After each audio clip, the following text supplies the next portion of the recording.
បាត់តនៃក្រុមនឹងជំរាបសួរបាទសួស្ដីទៅកាន់ពុកម៉ែបងប្អូនយើងទាំងអស់គ្នាតោះអូខេបងប្អូនយើងទាំងគ្នាស្វាគមន៍សាជាថ្មីបងប្អូនចូលមកកាន់នៃការបាទឲ្យនៅតម្រុយឆ្នោតវៀតណាមសម្រាប់ថ្ងៃថ្មីបាទថ្ងៃទី4ខែ1ឆ្នាំ2026ទាំងអស់គ្នាបងឯងតោះអូខេបងប្អូនទាំងគ្នាបាទចឹងមុននឹងចូលទៅដល់តម្រុយថ្ងៃទី4បងប្អូនយើងកុំភ្លេចដូចជាជួយចុច like មេដៃក៏ដូចជាបងប្អូនយើងថ្មីហ្នឹងកុំភ្លេចដូចជាចុចជាវចុច subscribe channel admin ម្នាក់មួយផងបាទដើម្បីជាការលើកទឹកចិត្តដល់ admin ក្នុងការធ្វើតម្រុយជាមួយចែកជូនបងប្អូនយើងប្រចាំថ្ងៃទាំងអស់គ្នាតោះអូខេបងប្អូនទាំងគ្នាបាទអញ្ចឹងយើងអត់មានន័យទៅផ្ទៀងផ្ទាត់ទេព្រោះ channel នេះ admin កាន់ជេរបងប្អូនយើងចិត្តមកតែអីហ្នឹងហើយ admin ជេរបងប្អូនទៅលើ channel ធំទេចាំមកទៅបងប្អូនយើងចូលលើ channel ទូចអូខេអ្នកគ្នាអាចចូលមើលលើ channel ធំរបស់ admin បានណាពុកម៉ែបងប្អូនទាំងគ្នាបាទថាadmin ចេញឲ្យលើ channel ធំគឺប្រចាំថ្ងៃអ្នកគ្នាអញ្ចឹង channel ទូចអាចនឹងចេញម្លងថ្ងៃអញ្ចឹងតែបើថា channel ធំគឺ admin ចេញបងប្អូនយើងប្រចាំថ្ងៃតែម្ដងតោះអូខេបងប្អូនទាំងគ្នាសម្រាប់អុកខ្ទង់ថ្ងៃនេះ admin មានខ្ទង់10មកគ្រាប់ហ្នឹងហើយហើយមកគ្រាប់ទៀត admin មានខ្ទង់8តោះលេខទូចមានឲ្យទូចអុកខ្ទង់អ្នកគ្នាហ្នឹងហើយអុកខ្ទង់មាន2គ្រាប់ហ្នឹងហើយអញ្ចឹងស្រ័យបងប្អូនជំនឿតែអ្នកគ្នាសម្រាប់100ណាបើសិនជាមិនថ្ងៃនឹងបងប្អូនយើងលេអត់ចូលសារតែលេខបងប្អូនយើងឃើញចាក់ស្ដៃអ្នកគ្នាគឺវាចេញកលាប់ចាក់ពេញហ្នឹងតែម្ដងហ្នឹងហើយវាចេញពេលខ្លះចេញលេអត់ដែរមកវិញទាំងអស់ក៏មានហើយពេលខ្លះអញ្ចឹងទៅ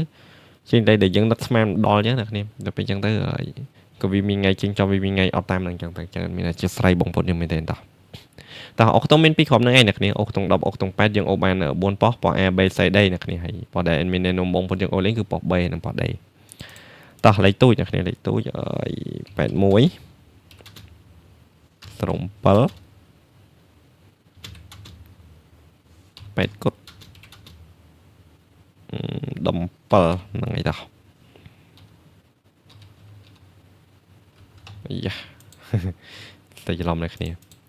តោះអូខេបងប្អូនទាំងគ្នាបាទសម្រាប់លេខទូចមាន4គ្រាប់ហ្នឹងឯងបាទ81ស្រោម7 8គុត17អ្នកគ្នាអញ្ចឹងបងប្អូនយើងស្រឡាញ់ពេញចិត្តអ្នកគ្នាយកទៅលេងទៅហើយបងប្អូនចាក់ត្រង់ត្រឡប់ចោះហ្នឹងឯង81គុណ18ស្រោម7គុណ7គុត8គុតគុណស្រោម8ហើយ17យើងគុណ71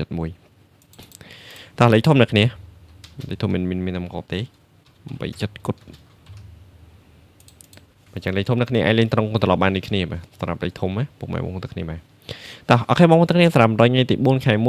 2026មានតែប៉ុណ្្នឹងទេហើយតម្រូវយើងលេង2ពេលបើយើងលេងម៉ោង4ម៉ោង1បងប្អូនយើងយកទៅលេងទៅហើយត្រឹម100%បើសិនជាបងប្អូនយើងលេងម៉ោង4អត់ចូលទេអ្នកគ្នាអាចបន្តលេងដល់ម៉ោង6បានតែបើថាបង4បងប្អូនយើងចោលហើយម៉ោង6អ្នកគ្នាមិនលេងខ្លាំងពេកទេហ្នឹងហើយបងប្អូនយើងលេងល្មមទៅគឺបានហើយតោះអូខេបងប្អូនទាំងគ្នាសម្រាប់តម្រុយថ្ងៃទី4ខែ1 2026ហ្នឹងហើយ admin មានតែប៉ុណ្្នឹងទេហើយជាចុងក្រោយបងប្អូនយើងកុំភ្លេចជួយចុច like ចុចមេដៃ admin ម្នាក់មួយផងដើម្បីជាការលើកទឹកចិត្តដល់ admin ក្នុងការ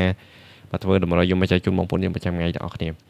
បើចឹង admin មានតែប៉ុណ្្នឹងទេហើយជូនពរបងប្អូនយើងសំណាងល្អសុខភាពល្អតាណាមកណាអ្នកគ្នាប្រកបដោយសុខភាពតាមដងផ្លូវទាំងអស់គ្នា